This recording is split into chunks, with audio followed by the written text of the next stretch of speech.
120 números e as respectivas fontes que provam que o PT foi uma tragédia para o Brasil. Não é mais uma questão de o brasileiro tem memória fraca. Nenhum ser humano normal tem capacidade cerebral para manter frescos na mente todos os números da tragédia petista. Não foi à toa que Dilma contava com apenas 10% de apoio popular em seu último ano de governo. Não foi à toa que a grande maioria dos brasileiros pediu seu impeachment. Apesar disso, o cidadão comum nunca terá plena consciência da dimensão dos prejuízos causados ao Brasil pelos governos petistas. E é justamente isso que permite que a esquerda ainda ouse se apresentar como vítima de golpe e até como a salvadora de um país arrasado, segundo ela, por Michel Temer e logo depois, Jair Bolsonaro e seus eleitores. Diante de tanto cinismo, o Jornal da Cidade Online teve o trabalho de compilar, a partir dos seus arquivos da época do impeachment,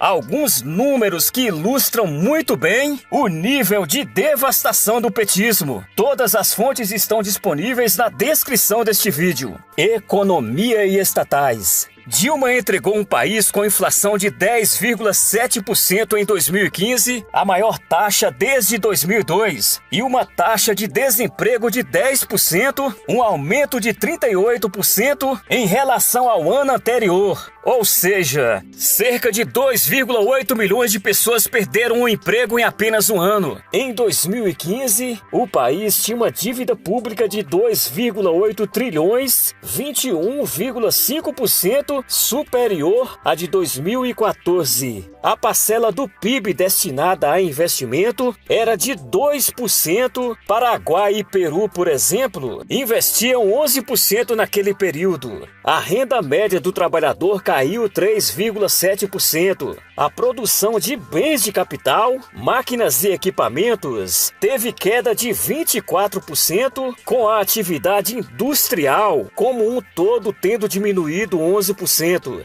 A indústria utilizava apenas metade de sua capacidade produtiva. A participação da indústria no PIB era de 17% em 2003. Em 2015 estava em 9%. Em 2015, o Brasil ocupava a 75ª posição no ranking internacional de competitividade. Durante a campanha eleitoral de 2014, Dilma prometeu manter os direitos dos trabalhadores, mas assim que assumiu o segundo mandato, anunciou restrições nos cadastros de seguro-desemprego e na concessão de abonos salariais. A petista entregou a Petrobras com um prejuízo de 34 bilhões, com as ações da empresa tendo perdido 55,6% do valor. Nos últimos 2 anos de seu governo, a Petrobras demitiu 170 mil funcionários. O rombo nos fundos de pensão de empresas controladas pelo governo foi de 47 bilhões a serem cobertos pelos funcionários dessas estatais. Educação. Em seus últimos anos de governo, Dilma cortou 40% nas verbas do Ministério da Educação, o que gerou em 2015 o colapso das universidades públicas. Nada menos do que 48 das 63 universidades federais interromperam suas atividades por falta de pagamento de salários e até por falta de condição de uso. Depois de 13 anos no poder, os petistas entregaram o país com apenas 32,8% dos jovens de 18 a 24 anos de idade frequentando escolas ou universidades. Das mulheres dessa faixa etária, 26% abandonaram os estudos para cuidar de serviços domésticos. A evasão escolar saltou de 7,6% para 16,2% na época em que o ministro da Educação era Fernando Haddad. Cerca de 20% da população brasileira dessa faixa etária nem estudava nem trabalhava. Dos estudantes do ensino médio da rede pública, 5% se formavam sem os conhecimentos básicos em matemática. Apenas 10% dos estudantes universitários estavam matriculados em cursos tecnológicos. Apenas 33% das creches prometidas foram construídas. escolhidas. No Enem de 2015, mais de 53 mil candidatos receberam nota 0 na redação. Dos 5,3 milhões de pessoas que fizeram esta prova, cerca de 60% receberam notas abaixo de 600, numa escala de 0 a 1000. Em seu último ano de governo, Dilma cortou 75% da verba do CAPES e metade das vagas do Pronatec. No geral, Dilma cortou 9 bilhões da verba para a educação em 2015. Ao final de seu governo, um ladrão ou assassino preso custava 2,4 mil por mês, enquanto um jovem pobre dedicado, estudante do ensino médio, custava 2,4 mil por ano. No entanto, o resultado geral foi o país entregue na 133ª posição entre 139 países no ranking de desempenho de estudantes nas áreas de matemática e ciências. Vale lembrar que o Brasil gastava 5,8% do PIB com educação, enquanto Singapura e Japão, países que ocupam o topo do ranking de qualidade de educação, gastavam 3% e 3,8%, respectivamente. Saúde. Durante os governos Dilma, foram desativados 23,5 mil leitos do SUS, o equivalente a 7% do total. Cerca de 3,2 bilhões deixaram de ser repassados aos estados e municípios para serem utilizados nessa área. Devido à recessão, quase 3 milhões de pessoas deixaram de utilizar planos de saúde privados por não terem como pagar. Apenas em 2015, Dilma cortou quase 12 bilhões do Ministério da Saúde. Dilma entregou um Brasil com cerca de 25% dos brasileiros vivendo na linha da pobreza. No Nordeste, essa parcela era de 43,5%. O Brasil, dos grandes avanços sociais promovidos por Lula e Dilma, ocupava a 75ª posição no Índice de Desenvolvimento Humano e a primeira posição no número de assassinatos. Cerca de 13% dos casos registrados no planeta. Em 2015 e 2016, os casos de dengue tiveram um aumento de 46%. Nesse mesmo período, cerca de 10% da população brasileira foi infectada pelo Zika vírus, o maior surto dessa doença na história do mundo. As principais vítimas foram mulheres grávidas, cujos bebês acabaram desenvolvendo microcefalia. Quase 4 mil casos registrados. Infraestrutura e moradia. Mesmo com todo o dinheiro que entrou no país na época do boom das commodities, quando o PIB foi triplicado, não houve progresso significativo em saneamento básico. Quando Dilma deixou a presidência, metade da população ainda não tinha acesso à água tratada e a sistemas de coleta de esgoto. Apenas 40% dos dejetos coletados eram tratados e 58% das obras de saneamento básico estavam paradas. Após 13 anos de petismo, o Brasil ocupava a 112ª posição no ranking mundial de saneamento básico. Mais de 40% dos imóveis adquiridos durante o governo Dilma foram devolvidos às construtoras. O déficit de moradia era 6,4 milhões. Em seus últimos anos na presidência, Dilma cortou cerca de 40% da verba do programa Minha Casa Minha Vida. Cerca de 4,7 mil obras financiadas diretamente ou indiretamente pelo governo federal estavam paradas à época do impeachment. Nada menos do que 75% das maiores obras continham irregularidades como superfaturamento, direcionamento de licitação e falhas de projeto.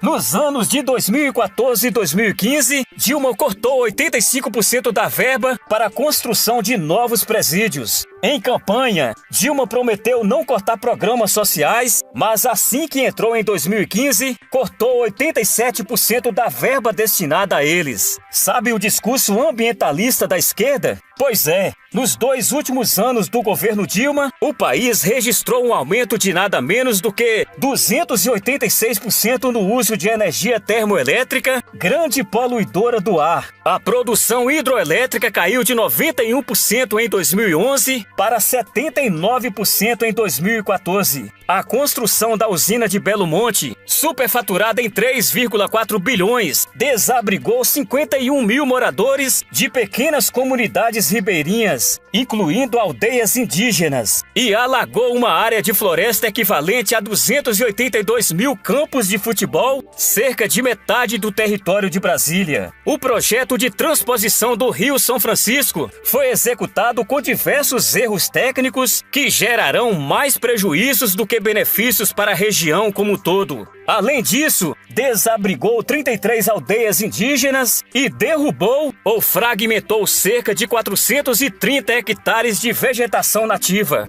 Dentro do PAC, vedete do projeto desenvolvimentista de Dilma, os empreendimentos mal-sucedidos de Eike Batista causaram grande devastação ambiental na região de Macaé, salinizando a água que abastece dezenas de milhares de pessoas e inviabilizando a agricultura local. A concessão do programa Bolsa Família a comunidades indígenas gerou um grande êxodo para pequenas e médias cidades do interior, onde os indígenas passaram a ser moradores de rua. Por outro lado, teve gente que ganhou muito dinheiro com o PT. O BNDES despejou 1,2 trilhão de reais nas contas de grandes empresas, não por acaso, todas envolvidas nos esquemas de corrupção denunciados pela Lava Jato. Quase 2 bilhões foram para grandes empresas comprarem jatinhos executivos com juros subsidiados. Esse montante de 1,2 trilhão foi 3 vezes maior do que o destinado a todos os programas sociais somados. Cerca de 90% das medidas provisórias assinadas por Lula e Dilma eram vinculadas a pagamento de propina. Cerca de 80% do lucro gerado pelo Programa de Acesso ao Crédito, iniciado por Lula e continuado por Dilma, ficaram com os bancos privados. Em 2003 e 2015, foram descobertos 4,6 bilhões desviados do INSS por meio de pensões fraudulentas. Cerca de 28% dos cadastros.